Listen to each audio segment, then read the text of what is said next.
ចាណាចាសួស្តីបងប្អូនទាំងអស់គ្នានិយាយពីថាបងប្អូនស្ដាប់តែក្បាលវីដេអូទៅក៏ដឹងដែរបងប្អូនហើយថាកូនខ្ញុំថ្ងៃនេះគឺគេជួយកិច្ចការផ្ទះម្ដាយប៉ុណ្ណាតាមពិតទៅផ្ទះនេះគឺខ្ញុំរៀបចំ3ដងហើយបងប្អូនដោយសារតែកូនខ្ញុំគាត់លពឹសពេកគឺគាត់បកកាយកាំងព្រាយបងប្អូនដូច្នេះហើយគឺមានតែទ្រាំរៀបទៅបងប្អូនហើយអញ្ចឹងមិនសម្រាប់ម្ដាយគ្រប់រូបបងប្អូនអ្នកដែលមានកូនតូចដូចខ្ញុំអញ្ចឹងណាគឺដឹងហើយបងប្អូនហើយនិយាយពីមួយថ្ងៃរៀបចំ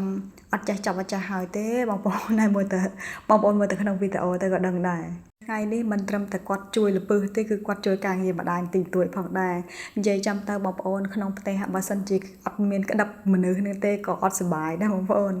សុបាយក៏សុបាយហត់ក៏ហត់ដែរបងប្អូនមើលទៅក្នុងវីដេអូទៅដឹងហើយនិយាយពីព្រំហ្នឹងគឺបាត់3ដងហើយណាបងប្អូនបត់ហើយមកវិញអញ្ចឹងទៅបងប្អូនហើយគឺមានតែទ្រាំនឹងឯងហើយថ្ងៃនេះគឺគាត់បានជួយការងារម៉ាក់ខ្លះគឺគាត់បានយកកាបូបជ័រហ្នឹងដែលខ្ញុំបានទិញមកគឺគាត់ជួយបត់ដាក់ក្នុងកន្ត្រករបស់គាត់អញ្ចឹងទៅជួយការងារម្ដាយសពគ្រប់បងប្អូនហើយមើលតែចាស់ធ្វើមួយគឺគាត់ធ្វើតាមអញ្ចឹងទៅថែមតែជួយបោសផ្ទះទៀតបងប្អូននេះប៉ុណ្្នឹងឯណាបងប្អូនទៅតែមកខួបកន្លះទេបើសិនជាធំពេញរូបពេញរាងនឹងគេវិញមិនដឹងជាអាសាប៉ុណ្ណាទេបងប្អូនអើយចាចាប់តាំងពីបានមកនៅផ្ទះនេះមកគឺថាក្នុងផ្ទះមួយថ្ងៃបោសជូតពី3ដងបងប្អូនហើយបោសហើយជូតនៅជូតกระดาษសើកระดาษអីតទៀតបងប្អូនមើលទៅសកម្មភាពខ្ញុំទៅបាទដឹងហើយបងប្អូនហើយសម្រាប់ផ្ទះនេះផងដែរគឺ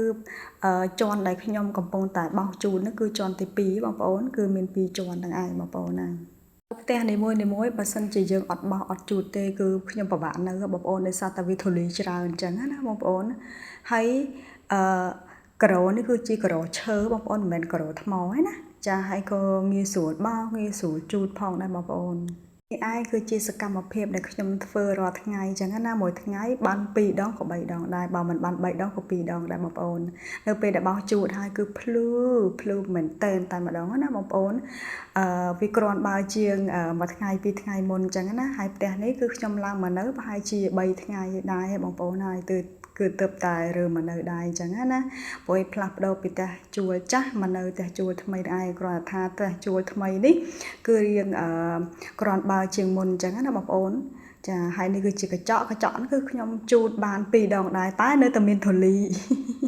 ធ្វើមិនទេត្រមទៅបងប្អូនយើងបោសជូតទៅតើកាលណាយើងរស់នៅស្អាត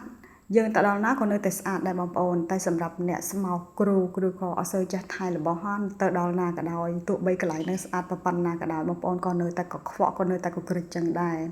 ហើយនេះគឺខ្ញុំបានរៀបចំអីវ៉ាន់មានដូចជាពុកកូនងាយការកូនខ្ញុំនៅទូចហ្នឹងគឺរៀបចំដាក់នៅធ្លើនឹងតែម្ដងទៅចានេះគឺជាខ្នើយអោបខ្នើយកាយចាភួយហើយនឹងនេះគឺជារូបថតអនុស្សាវរីយ៍ការដែលខ្ញុំរៀបការចាយើងថែឲ្យស្អាតទៅបងប្អូនហើយចាមិនងាយបានការទេ